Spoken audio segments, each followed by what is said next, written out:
Hello दोस्तों। आज थोड़ा सा लेट हो गया वीडियो डालने में। क्या है कि पहले रिकॉर्डिंग ऑन ही नहीं थी और मैं वीडियो बना रहा था। तो हेलो दोस्तों, मैं हूँ आपका प्यारा दोस्त धीरज और आप देख रहे हैं मेरा YouTube channel Atman study with धीरज। तो जैसा कि मेरे डेली व्यूअर्स जानते हैं कि अभी इंग्लिश का चैप्टर 1 चल रहा है। Book name the footprints without the feet, और इसके चैप्टर 1 का नाम है द ट्रिम्प ऑफ सर्जरी। तो जैसा कि मेरे डेली व्यूवर्स जानते हैं कि सब्सक्राइब कर दो, आपकी मेहनत ही कम होगी, सर्च करने में बहुत टाइम जाता है, उससे अच्छा सब्सक्राइब कर दो ताकि मेरा नोटिफिकेशन डेली आपको मिल सके। और मेन पॉइंट तो ये है कि मैं डेली एक वीडियो डाल रहा हूँ, मतलब डेली आप कुछ ना कुछ तो पढ़ ही रहे हो। तो चलो अब स्टार्ट करते हैं। आज का सेक्शन स्टार्ट करने से पहले एक फेमस कोट पढ़ लेते हैं। So on, here it is. Tomorrow is too late, yesterday is over, and now is exactly the right moment. So start it now. तो किस किस को समझ में आ गया? बहुत फेमस है ना, पढ़ा ही होगा। तो चलो स्टार्ट कर देते हैं। जैसा कि ये कोट कहता है, now is the best moment. तो जैसा कि मेरे डेली व्यूअर्स जानते हैं और जो देख रहा है वो नहीं जानता हो तो मेरे पुराने वीडियोस देख लो चैनल पर जाके। तो जैसा कि जानते ही हो कि इंग्लिश का इस चैप्टर की रीडिंग हमने पूरी कंप्लीट कर दी है, point to point, line to line. और अब बाकी इसके क्वेश्चन आंसर्स, और मैंने बताया था कि इसके क्वेश्चन आंसर्स का मैं एक सिंगल वीडियो बनाऊँगा। तो इसके जितने भी क्वेश्चन आंसर्स हैं उन सबका ये एक सिंगल वीडियो है। तो चलो अब फर्स्ट क्वेश्चन देख लेते हैं। फर्स्ट क्वेश्चन ये है, why is miss Pumphrey worried about Tricky? Read and find out का फर्स्ट क्वेश्चन। तो ये रहा इसका फर्स्ट आंसर। तो आप चाहो तो इसका स्क्रीनशॉट ले लो। नहीं तो ये शेयर करने जैसा है कि नहीं है। अगर शेयर करने जैसा होगा तो फिर मैं हाँ ठीक है, तो फिर मैं ये PDF लिंक में डाल दूँगा, तो आप लिंक से डाउनलोड कर लेना। तो इसका फर्स्ट आंसर ये रहा, Miss Pamperi was worried and distraught because Tricky would not eat anything. मतलब ट्रिकी क्या है, बुक्कर डॉग है। वो पहले बहुत खाना खाता था और लेज़ी नहीं था। बट अभी क्या हो रहा है कि वो फैटी हो गया है, वो खाना भी नहीं खा रहा और वो लेज़ी भी हो गया है। तो it even refused its favorite dishes. It had bouts of vomiting. It spent all its time lying on the rug and painting. It did not want to go for walk or do anything. मतलब कि lazy हो गया है। तो अब इसका question number 2 देख लेते हैं। तो यह है, why does she do to help him? Is she wise in this? तो अब ये बताना है कि उसने ट्रिकी को सही करने के लिए क्या किया, और जो भी किया वो सही था कि नहीं था। तो चलो देखते हैं। She called the doctor to help Tricky. Yes, her decision was wise. हाँ, उसने डॉक्टर को बुलाया, जो कि उसका डिसीजन बिल्कुल सही था। The doctor suggested that tricky should be hospitalised. She sword and weld but let the dog go with the doctor. Ultimately the doctor was successful in curing tricky. मतलब कि डॉक्टर ने ट्रिकी को सही कर दिया था, और उस डॉक्टर का नाम हीरोइड था, डॉक्टर हीरोइड। और इसीलिए, और उसका सही डिसीज़न ये था कि उसने डॉक्टर को कंसल्ट किया। तो अब इसका थर्ड क्वेश्चन मेरे को पता है। इसका थर्ड क्वेश्चन ये है कि स्टोरी में आय कौन है? तो स्टोरी में आय नरेटर है, जो कि है mister Herriot. I refers to the veterinary surgeon mister Herriot. तो अब ये है पेज नंबर 3 के रीड एंड फाइंड आउट। तो चलो, तो ये रहा read and find out. Is the narrator as rich as Tricky's mistress? मतलब कि जो नरेटर है मिस्टर हीरोइड, क्या वो ट्रिकी की मिस्ट्रेस के जितने रिच हैं? ये page number 3 read and find out का answer number 1। Through not clearly started, there are instances in the story which suggest that the narrator is not rich as Tricky's mistress, Miss Pamperi. While the narrator is able to provide Tricky with a warm loose box as a pet, at his Miss Pamperi's house, Tricky has a day bed, a night bed, cushions, toys, rubber rings, a breakfast bowl, a lunch bowl, and a super bowl. तो जिनको नहीं पता वो super bowl क्या होता है, super bowl एक बड़ा सा लंबा सा बाउल होता है। अगर किसी ने शॉन द शिप देखी है तो उसको पता होगा कि सुपर बाउल क्या होता है। उसमें जो पिक्स को डालने के लिए रखते हैं वो सुपर बाउल होता है, वो बहुत बड़ा सा बाउल होता है। तो रिकॉर्ड हो रहा है कि नहीं हो रहा है? A whole wardrobe of tweed coats and perhaps many more things. When he arrives to take the dog with him, Miss Pemberry has her entire stuff at her disposal to transfer all of Tricky's belonging to the doctor's car.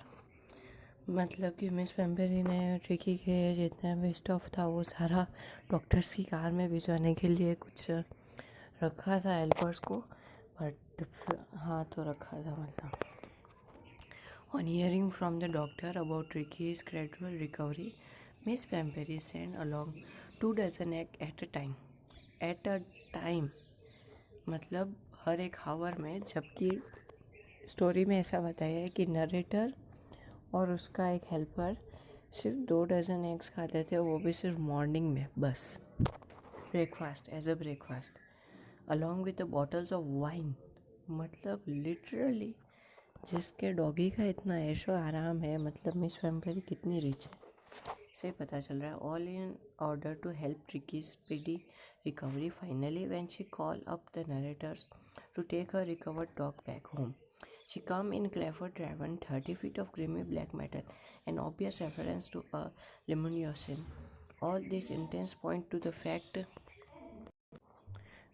that Miss Pemberry lived a luxurious life. ठीक है, तो अब देखते हैं answer number 2, page number 3, find and out. तो ये रहा, how does he treat the doggy. यहाँ पर ही का मतलब है मिस्टर हीरोइड या फिर doctor. The doctor gave Tricky no food but plenty of water for 2 days. Slowly record हो रहा है कि नहीं? हाँ, पहले क्या स्टार्ट तो कर दिया था बट रिकॉर्ड नहीं हो रहा। देख सकते हो कि मैं डेली 7:30 पे डाल देता हूँ, आज 8:30 पे डाल रहा हूँ। तो on the third day, the doctor saw Tricky's licking the empty super bowls of the other dogs. Next day, a separate bowl was kept for it, and the doctor was pleased to note that Tricky had run to eat its food with enthusiasm. मतलब बहुत ज़्यादा excited हो गए। For that day onwards, its progress was rapid. It did not require medical treatment of any kind and recovered quite well at the end. मतलब कि भले ही mister हीरोइड miss पेम्बेरी के जितने रिच नहीं हो, पर उन्होंने भी ऐसा नहीं है कि ट्रिकी का ध्यान नहीं रखा, उन्होंने भी ट्रिकी का बहुत अच्छे से ध्यान रखा। और ये है question number 3, read and find out के question number 3, page number 3। So ये, why is tempted to keep Tricky as a permanent guest. Why is tempted to take Tricky as a permanent guest. तो ये miss Pembury has started bringing around eggs to build Tricky's strength. पता है हमको। Later even bottles of wine Brandley began to arrive. The narrator and his partner started enjoying the eggs and wine Brandley meant for Tricky. मतलब उन्होंने tricky को तो कुछ नहीं खिलाया, सब उन्होंने खाया और मज़ा किया। According to the narrator, they were the days of deep content for them, starting with the extra egg in the morning, then the midday wine, and finally finishing the day with the brandy. This was the reason why the narrator attempted to keep Tricky as a permanent guest, ताकि tricky की जगह वो ऐशो आराम करता रहे और tricky भी खुली ज़िंदगी में मस्त रहे। तो अब ये question number 4,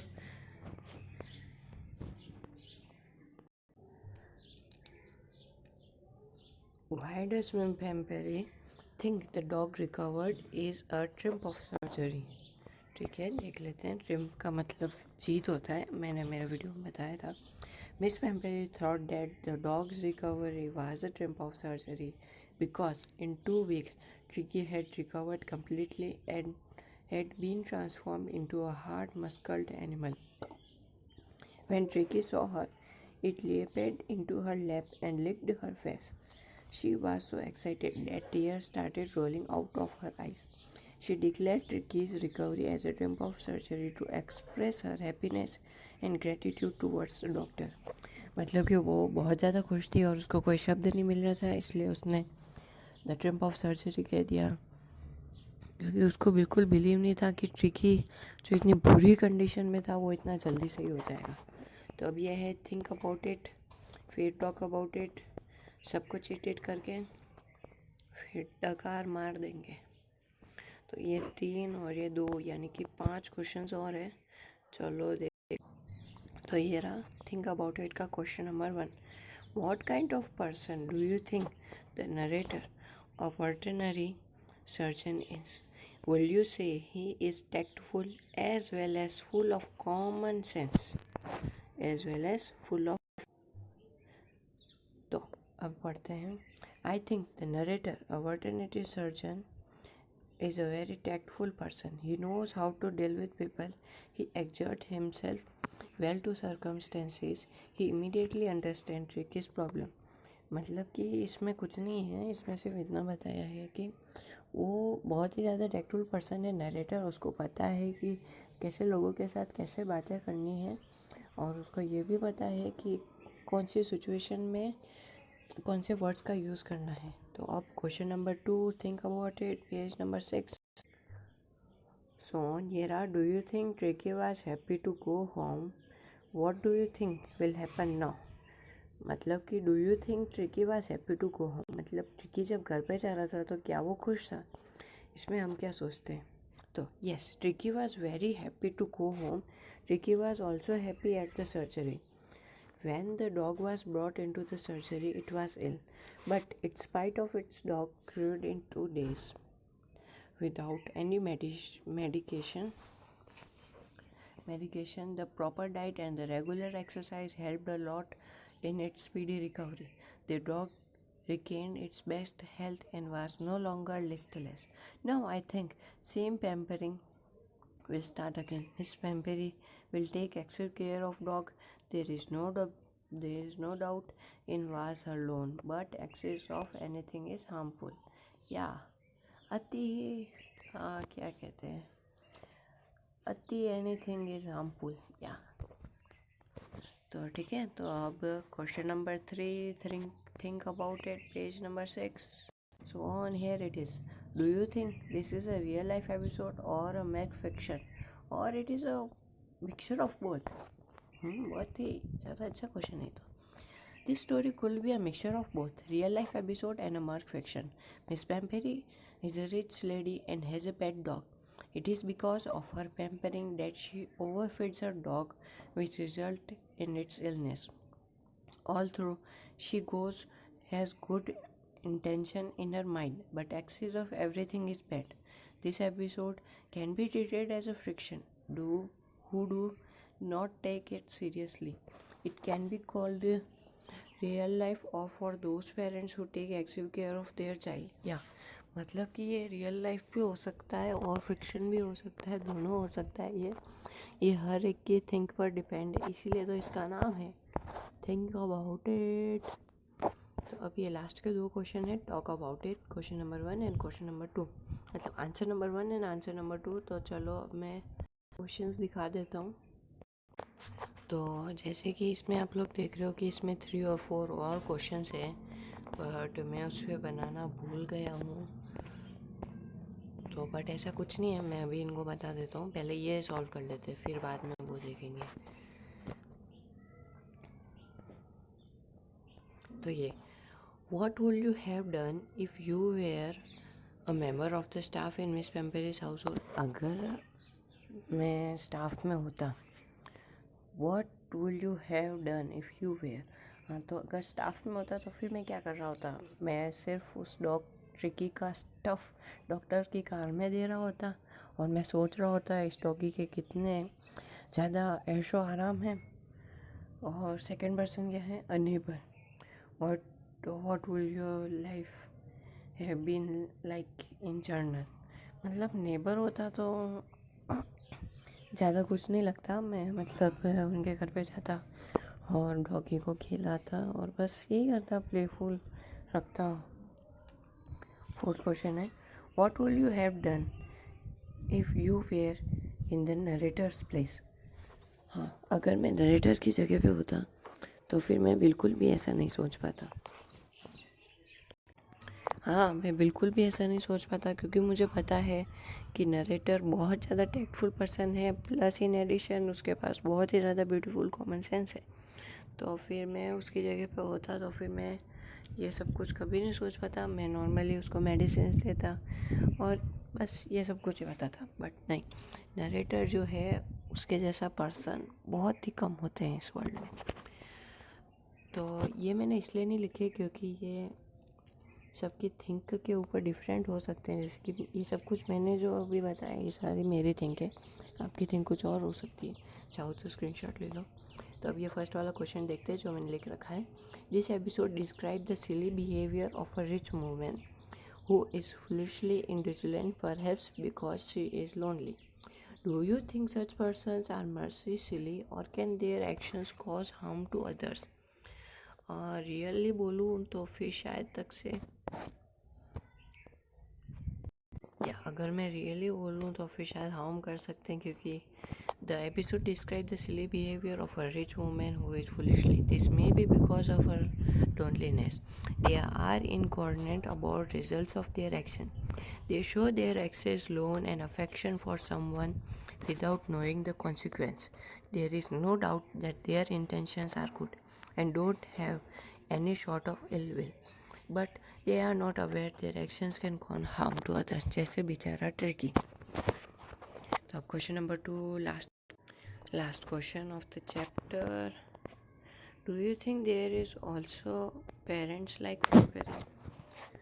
Yes, there are parents who are too much possessive about their kids. The sense of over illuminance can go in either way. There are examples of parents spoiling their child by meeting each and every demand of their child. There are also examples of strict parents who put unnecessary pressure on their child for study in particular. तो चलो फिर लोग chapter हो गया ख़त्म। Thank you for watching this. ज़्यादा से ज़्यादा लाइक और सब्सक्राइब प्लीज़ कर दो, प्लीज़। एक सब्सक्राइबर तो ऐसा होना चाहिए जिसके लिए मैं पढ़ाने का जुनून रख सकूँ। Thank you.